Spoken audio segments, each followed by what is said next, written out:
जय हिंद। आज की इस वीडियो में हम कवर करेंगे कंप्यूटर के महत्वपूर्ण प्रश्न को। और फ्रेंड्स, से जितने क्वेश्चन लिए गए सभी क्वेश्चन इंपॉर्टेंट है। तो जो एक्सरे टेक्नीशियन, डेंटिस्ट और ऑडिटर का जो पेपर होने जा रहा है उसके लिए यह वीडियो बहुत इंपॉर्टेंट है। तो आप लोग अगर चैनल पर पहली बार आए हैं, चैनल को जरूर सब्सक्राइब कर लीजिएगा, क्योंकि डेली आप लोग के लिए लगभग 20 क्वेश्चन मिलेगा और टू द पॉइंट मिलेगा। जो एग्जाम के रिलेटेड प्रश्न होते हैं बिल्कुल उसी प्रकार प्रश्न देखने को मिलने वाला है। तो चलिए आज के पहले प्रश्न की तरफ मूव करते हैं। सबसे पहला क्वेश्चन है कि which of the following basic operation is are performed by a computer. कह रहा है कि निम्नलिखित में से कौन सा मूल ऑपरेशन कंप्यूटर द्वारा किया जाता है। इनमें से कौन सा मूल ऑपरेशन है जो फंडामेंटल चीज़ें हैं, जो बेसिक ऑपरेशन है जो कंप्यूटर द्वारा की जाती हैं, वो क्या क्या चीज़ें हैं। जैसे अर्थमेटिक ऑपरेशन यानी अंकगणितीय ऑपरेशन, लॉजिकल ऑपरेशन यानी तार्किक ऑपरेशन, और स्टोरेज एंड रिट्रीवल। ये तीनों चीज़ें कंप्यूटर के जो मूल ऑपरेशन होते हैं उनके द्वारा की जाती है। तो ऑप्शन नंबर डी करेक्ट होगा, ऑल ऑफ दी दीज। ठीक है, इनमें से सभी। अगले क्वेश्चन की तरफ चलते हैं। नेक्स्ट वन है, कह रहा कि which for which purpose India's fastest and the first multi petaflops super computer Pratyush used. यानी भारत के सबसे युवा एवं पहले मल्टी मेटाफ्लॉप्स सुपर कंप्यूटर प्रत्यूष का प्रयोग किस उद्देश्य के लिए किया जाता है। तो भारत का सबसे युवा एवं पहला मल्टी मेटाफ्लॉप्स सुपर कंप्यूटर का नाम क्या है? प्रत्यूष। आपको ऐसे भी याद रखना है। और इसका जो मेन उद्देश्य है किसके लिए किया जाता है, तो इसका जो मेन उद्देश्य है यह वेदर फोरकास्टिंग के लिए किया जाता है, यानी मौसम के पूर्वानुमान के लिए किया जाता है। तो ऑप्शन नंबर ए करेक्ट हो जाएगा, वेदर फोरकास्टिंग। यानी प्रत्यूष एक सुपर कंप्यूटर है जो Indian institute of tropical metrology की तरफ से मौसम की जानकारी के लिए इस्तेमाल किया जाता है और भारत का दूसरा सबसे तेज सुपर कंप्यूटर है। प्रत्यूष को दुनिया के 500 सुपर कंप्यूटरों में 6वीं रैंक प्राप्त हुई है, ये भी आप याद रखिएगा। और अगर भारत के रेफरेंस में बात करें तो भारत का सबसे तेज सुपर कंप्यूटर कौन सा है? भारत का सबसे तेज कंप्यूटर परम सिद्धि है। चलिए नेक्स्ट क्वेश्चन की तरफ चलते हैं। अगला क्वेश्चन है, पहला माइक्रो प्रोसेसर कौन सा था? 4004 किस कंपनी द्वारा बनाया गया? तो पहला माइक्रो प्रोसेसर 4004 किस कंपनी के द्वारा बनाया गया? तो इसका करेक्ट आंसर क्या होगा? करेक्ट आंसर होगा option number B, Intel Corporation के द्वारा बनाया गया पहला माइक्रो प्रोसेसर 4004 किस कंपनी द्वारा बनाया गया? इंटेल कॉर्पोरेशन द्वारा बनाया गया। और पहला माइक्रो प्रोसेसर 4004 इंटेल कंपनी द्वारा बनाया गया था और इस प्रोसेसर का आविष्कार वर्ष 1969 में हुआ था। याद रखिएगा, वर्ष आपको याद रखना है, वर्ष 1969 में इसका आविष्कार हुआ था। अगले क्वेश्चन की तरफ चलते हैं। नेक्स्ट वन है कि निम्न में से कौन से संभाव्य स्वीकृति नहीं है? विच of the following doesn't have, यहाँ पर प्रोबेबिलिटी एक्सेप्टेंस। ठीक है, एक्सेप्टेंस कौन सा इनमें से संभाव्य स्वीकृति नहीं है? तो बताइए, यहाँ पर 4 ऑप्शन दिए गए हैं। आप जो ऑप्शन आपको करेक्ट लगता है आप इसको रियल टेस्ट मान के सॉल्व भी कर सकते हैं और कमेंट बॉक्स में बता भी सकते हैं कितने क्वेश्चन आपके सही हुए। तो करेक्ट आंसर होगा option number A, omega automation. क्या है? ओमेगा ऑटोमेशन संभाव्य स्वीकृति नहीं है, लेकिन जियोमेट्रिक ऑटोमेशन, क्वांटम परिमिति ऑटोमेशन, मौद्रिक यानी मैट्रिक ऑटोमेशन, ये सभी हैं, लेकिन ओमेगा ऑटोमेशन नहीं है। तो ऑप्शन नंबर ए करेक्ट होगा, संभाव्य स्वीकृति में नहीं आता ओमेगा ऑटोमेशन। अगला क्वेश्चन है, कह रहा है कि कौन सी प्रोग्रामिंग लैंग्वेज एआई यानी आर्टिफिशियल इंटेलिजेंस डेवलपमेंट से संबंधित है? देखिए, एआई का अगर बात करें तो एआई का फुल फॉर्म क्या होता है? आर्टिफिशियल इंटेलिजेंस होता है। एआई का आविष्कार 1950 के दशक में जॉन मैकार्थी के द्वारा किया गया था, इसको भी याद रखिएगा। और इसमें डेवलप के लिए पूछ रहा है कौन सी भाषा संबंधित है, तो इसका करेक्ट आंसर क्या होगा? ऑप्शन नंबर डी होगा, प्रोलाग लैंग्वेज। ठीक है, कह रहा है कि कौन सी प्रोग्रामिंग लैंग्वेज एआई डेवलपमेंट से संबंधित है? प्रोलाग लैंग्वेज एआई डेवलपमेंट से संबंधित है।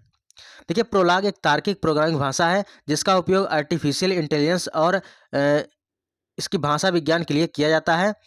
और अगर प्राकृतिक रूप से देखा जाए तो इसमें एआई का इम्पोर्टेंट रोल होता है। तो करेक्ट आंसर होगा ऑप्शन नंबर डी। अगला क्वेश्चन है, एआई का अर्थ क्या होता है? तो अभी हमने ऊपर डिस्कस किया है एआई का अर्थ क्या होता है। एआई का अर्थ होता है आर्टिफिशियल इंटेलिजेंस होता है। तो करेक्ट आंसर होगा option number C, artificial intelligence यानी एआई होता है। अगर इसके आविष्कार के बारे में पूछे किसके द्वारा डेवलप किया गया, तो जॉन मैकार्थी के द्वारा यह एआई जो है डेवलप किया गया। किस वर्ष? 1950 के दशक में। अगला क्वेश्चन, निम्नलिखित में से कौन इंटरनेट ऑफ थिंग्स की विशेषता है? चलिए आपको बताना है कौन सी इंटरनेट ऑफ थिंग्स की विशेषता है। यहाँ पर 4 ऑप्शन गिवन है, इनमें से जो ऑप्शन आपको करेक्ट लगता हो आप करेक्ट आंसर बता सकते हैं।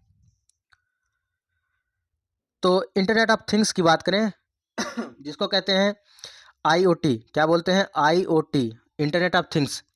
शब्द पहली बार केविन एस्टन के द्वारा, ठीक है, नाम क्या था? केविन एस्टन के द्वारा वर्ष 1999 में आईओटी का आविष्कार किया गया।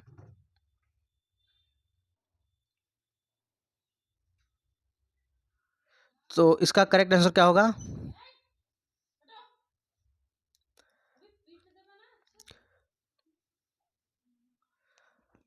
चलिए यहाँ पर देखिए correct answer internet of things के बारे में पूछ रहा है। तो यहाँ पर 4 ऑप्शन दिए गए हैं, इनमें से कौन सा ऑप्शन आपके लिए करेक्ट लगता है? तो इसमें इंटरनेट ऑफ थिंग्स की जो विशेषताएं होती हैं, जैसे कनेक्टिविटी हो गया, स्केलेबिलिटी हो गई, गतिशीलता हो गया, पहचान हो गया और सेंसिंग हो गई, ये सब विशेषताएं होती हैं। और अगर बात करें तो कनेक्टिविटी दिया हुआ ऑप्शन में बिल्कुल सही है। डायनेमिक एंड सेल्फ एडेप्टिंग भी दिया है, ये भी बिल्कुल सही है। स्केलेबिलिटी भी दिया है, इसकी वजह से यहाँ पर तीनों ऑप्शन बिल्कुल करेक्ट हैं। तो ध्यान में रखिएगा, इंपॉर्टेंट है। कनेक्टिविटी बहुत ज़रूरी है इंटरनेट ऑफ थिंग्स के लिए, और डायनेमिक एंड सेल्फ एडेप्टिंग बहुत ज़रूरी है, और स्केलेबिलिटी बहुत ज़रूरी है। तो जब भी आईओटी से प्रश्न आए तो आपको 2 चीज़ें बिल्कुल बेसिक याद रखनी है। जैसे आईओटी का पूर्ण रूप क्या होता है? इंटरनेट ऑफ थिंग्स होता है। आईओटी का आविष्कार किसने किया था? 1999 में, ठीक है, 1999 में आविष्कार किया था, केविन एस्थन ने किया था। ये चीज़ें आपको याद रखना है। फिर उसके बाद चलते हैं अगले क्वेश्चन की तरफ। कंप्यूटर के क्षेत्र में लीफो का पूर्ण रूप क्या होता है? लीफो का पूर्ण रूप आपसे पूछ रहा है, तो लीफो का पूर्ण रूप क्या होता है कंप्यूटर के क्षेत्र में? तो करेक्ट आंसर करेक्ट आंसर क्या होगा? लास्ट इन फर्स्ट आउट होगा। क्या है? लास्ट इन फर्स्ट आउट होगा। ऑप्शन नंबर सी करेक्ट होगा, लास्ट इन फर्स्ट आउट। चलिए अगला प्रश्न है, प्रिंटिंग से पहले, ठीक है, कह रहा है कि प्रिंटिंग से पहले पेज का पूर्वावलोकन करने के लिए यानी प्रीव्यू देखने के लिए किसका प्रयोग करते हैं? तो प्रीव्यू जो देखने के लिए बहुत आसान है। देखिए कई बार एग्जाम में पूछा गया प्रश्न है, तो Ctrl+F2 का यूज करते हैं। अगर आपने प्रिंटिंग करना है, किसी चीज़ का प्रिंट करना है कोई पेज को, अगर आप देखना चाहते हैं कि इसका प्रिंट करने पर कैसा दिखेगा प्रिंट प्रीव्यू, तो Ctrl+F2 प्रेस करेंगे तो आप देख सकते हैं कि इसका पूर्वावलोकन कैसा होगा, पूरी प्रीव्यू कैसा होगा। अगला प्रश्न है, वर्ड प्रोसेसर में पैराग्राफ फॉर्मेटिंग में क्या शामिल है? वर्ड प्रोसेसर में पैराग्राफ फॉर्मेटिंग में क्या चीज़ें शामिल हैं? तो वर्ड प्रोसेसर में पैराग्राफ फॉर्मेटिंग के लिए लाइन स्पेसिंग का प्रयोग किया जाता है। ये अच्छे से याद रखिएगा, line spacing. Option number D correct होगा, पैराग्राफ की फॉर्मेटिंग के लिए लाइन स्पेसिंग जरूरी है। अगला क्वेश्चन है, निम्न में से कौन सा बुनियादी रूप से टेक्स्ट फॉर्मेटिंग की विशेषता नहीं है? देखिए टेक्स्ट फॉर्मेटिंग की विशेषता इनमें से कौन सी नहीं है, ये हमसे पूछ रहा है।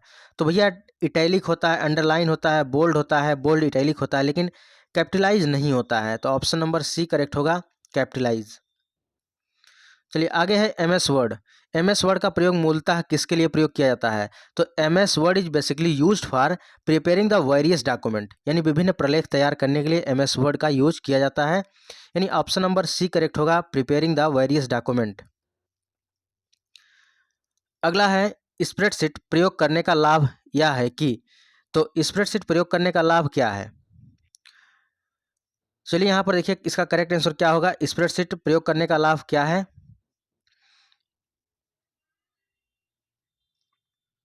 तो ऑप्शन नंबर डी यहाँ पर करेक्ट हो जाएगा।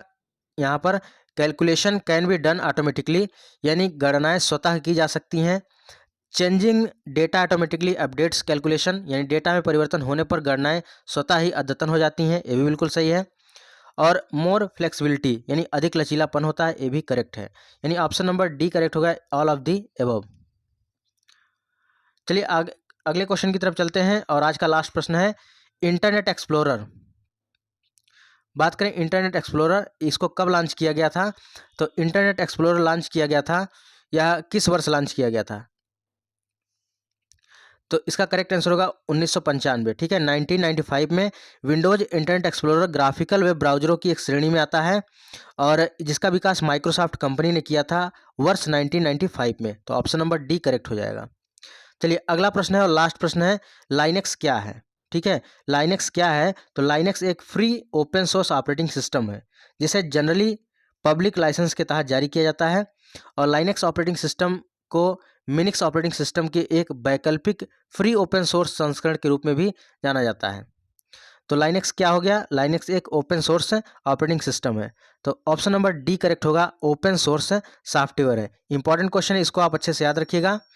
और फ्रेंड्स अगर आप पेपर देने जा रहे हैं एक्सरे टेक्नीशियन, डेंटिस्ट और ऑडिटर का, तो आप लोग के लिए रामबाण बुक है और इसको आप लेकर बिल्कुल टॉपिक वाइज अच्छे से पढ़ सकते हैं। अभी भी आपके पास टाइम बचा हुआ है, जो भी टाइम बचा है इसको अच्छे से पढ़ जाएंगे तो बिल्कुल टॉपिक वाइज एकदम अच्छे से डिजाइन किया गया है।